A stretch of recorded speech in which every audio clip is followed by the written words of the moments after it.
Suatu hari Nabi SAW pernah mengantar jenazah sahabatnya. Waktu jenazah tersebut ditaruh di kuburan, kata Nabi SAW, kalau seseorang mukmin meninggal dunia, siapa orang mukmin teman-teman sekalian? Orang yang sudah menggabungkan antara rukun Islam sama rukun iman. Kalau antum syahadat sudah, muslim, alhamdulillah, sholat 5 waktu, zakat, puasa Ramadan, haji, sudah dikerjain. Ditambah dengan keimanan, yakin Allah ada, yakin malaikat ada mencatat, yakin diturunkan dalam Al-Quran, yakin ada Rasul yang mengajarkan Nabi Muhammad SAW ada diterima pahalanya hari kiamat, maka itu namanya mukmin. Ditambah dengan mengimani qada dan qadar. Kalau ada orang sholat, Allah ada nggak ya? Malaikat catat nggak ya? Hari kiamat saya terima nggak? Ini masih muslim, belum mukmin, masih level di bawah. Pertama muslim dulu baru mukmin. Makanya dalam hadis disebutkan ada iman, ada Islam, ada iman, ada ihsan, gitu kan? Ini level-levelnya. Nah, kata Nabi SAW, kalau orang mukmin menggabungkan antara rukun Islam sama rukun iman, sholat yakin Allah ada, sholat begini dan seterusnya, maka akan datang kepadanya 3 sosok malaikat pada saat meninggal. Dan ini teman-teman bukan dongeng saya ceritakan, ini hadis Nabi, berita wahyu yang pasti kita semua akan saksikan. Demi Allah ini benar, ini wahyu, gitu kan? Malaikat datang, di kiri kanannya malaikat rahmah membawa kain kafan dari surga, yang satu malaikat maut di ubun-ubun kepalanya sambil berkata, ya ayyatuhan nafsul mutmainnah irji ila rabbiki radiyatan mardiyah. Hai jiwa yang baik, keluarlah kepada rahmat dan pengampunan Tuhanmu. Kata Nabi SAW, ruhnya keluar lebih mudah daripada air dari mulut kendi, cepat sekali. Begitu keluar, belum sesaat keluar ditangkap oleh malaikat rahmah, dibungkus dengan kain kafan dari surga, dibawa ke langit. Begitu dibawa ke langit, menembus 7 lapis langit, semua malaikat-malaikat di atas langit sana berkata, ruhnya siapa ini? Sungguh mulia ruh ini. Kenapa? Kata Nabi SAW, karena ruh itu mengeluarkan bau yang lebih wangi daripada bau kasturi. Semoga kita semua insya Allah termasuk. Maka kata Nabi SAW, malaikat rahmah mengatakan ini fulan bin fulan, namanya yang paling mulia di dunia. Lalu kemudian ditembuskan sampai langit ke-7, lalu kemudian terdengar suara dari langit ke-7. Allah Azza wa Jalla berkata, catatkan hambaku termasuk penghuni surga, kembalikan dia di dunia, di sana saya ciptakan, di sana pula saya akan bangkitkan. Diantar ruhnya bersamaan jasadnya diantar oleh kerabatnya. Baru 3 langkah mereka jalan, dia masih bisa, ruh ini masih mendengarkan suara sendal mereka.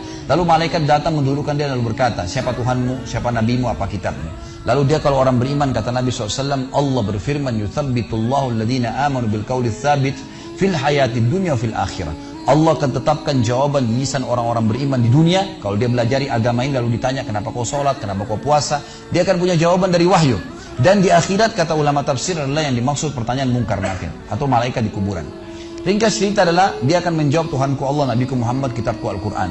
Pada saat dia jawab jawaban itu teman-teman sekalian, maka tiba-tiba saja kata Nabi SAW, malaikat tersebut membukakan baginya pintu neraka, azab, siksaan, orang teriak-teriak, api yang berkobar-kobar, dia ketakutan.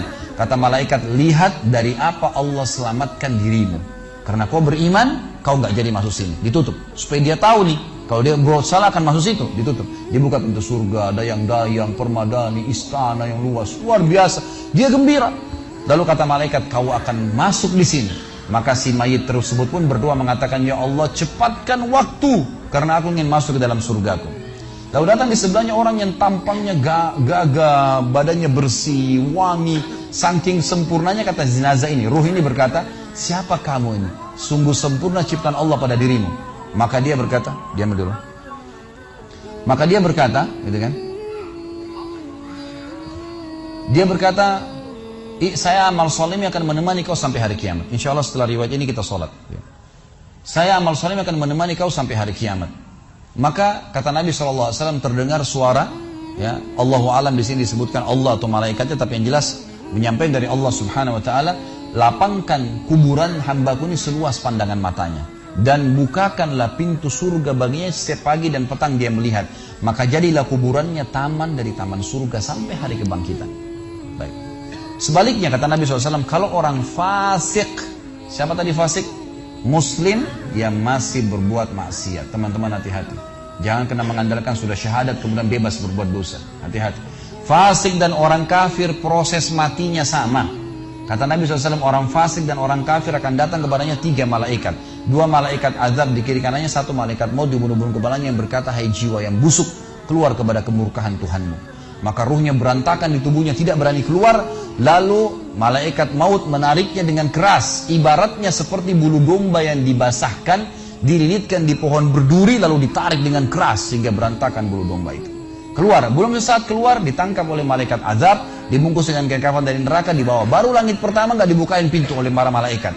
Lalu malaikat langit berkata, siapa ruh ini? Sungguh buruk ruh ini. Kenapa? Kata Nabi SAW, karena ruh itu mengeluarkan bau yang lebih busuk daripada bau bangkai. Wa na'udzubillah. Lalu malaikat azab membawa mengatakan, ini ruhnya Fulan bin Fulan. Ya, orang yang disebutkan nama paling buruk di dunia. Lalu terdengar suara dari langit. Allah berkata, catatkan hambaku ini termasuk penghuni neraka. Di sana kembalikan dia di dunia, di sana saya ciptakan, di sana pula saya akan bangkitkan. Di antara ruhnya bersamaan pengantarnya mengantar jenazahnya. Begitu masuk dan 3 langkah, ya. Orang-orang mengantarnya lewat, malaikat datang mendudukkan dia mengatakan siapa Tuhanmu, siapa nabimu, apa kitabmu. Walaupun muslim, rekam baik-baik ini. Ya. Lahir dalam keadaan Islam, sesekali sholat, fasik, masih banyak maksiat, tidak tobat sebelum meninggal, sama. Jawabannya kata Nabi SAW dengan orang kafir, innama aqulu kama kana yaqulun nas. Saya nggak tahu, saya cuma ikut-ikut dulu orang bilang apa. Nggak bisa jawab. Lalu kemudian dibukakan baginya pintu surga, dayang-dayang, permadani, istana, pemandangan yang luar biasa, gitu kan? Maka dia kagum, kata malaikat, lihat dari apa kau haramkan dirimu. Dulu kau bisa masuk sini, tapi kau tidak mau, ditutup. Dibuka pintu neraka, azab, siksaan, orang dipotong, teriak-teriak, kesakitan. Lalu dia ketakutan, kata malaikat, ini tempat kau selamanya, kau tidak akan bisa lari. Maka dia berdoa mengatakan, ya Allah jangan kau cepatkan waktu karena aku tidak ingin masuk ke dalam nerakaku. Lalu datang di sebelahnya orang yang buruk tampangnya, bau badannya nggak enak. Lalu saking buruknya kata jenazah ini, kata ruh ini, siapa kamu ini? Pergi dari saya, sungguh buruk ciptaan Allah pada dirimu. Maka dia mengatakan, tidak, saya amal burukmu yang akan menemani kau sampai hari kiamat. Lalu dalam penutupan hadis Bukhari ada 2 riwayat. Yang pertama, Allah Azza wa Jal, ya, mengirim kepadanya malaikat yang tidak punya penglihatan dan pendengaran. Allahu alam bagaimana ini? Yang membawa sebuah besi, yang kalau besi itu seluruh jin dan manusia bersatu mau membalik saja mereka tidak mampu. Bayangkan seluruh jin miliaran, seluruh manusia miliaran, balik saja mereka tidak mampu. Ini saking kuatnya malaikat tersebut. Maka menghantamkan ke tubuh orang ini, hancur, diutuhkan kembali lagi. Begitu terus sampai hari kiamat. Riwayat yang kedua mengatakan, Allah Azza wa Jal membuat dinding kuburannya merengut tubuhnya, menjepit tubuhnya sampai seperti ini tulang rusuknya.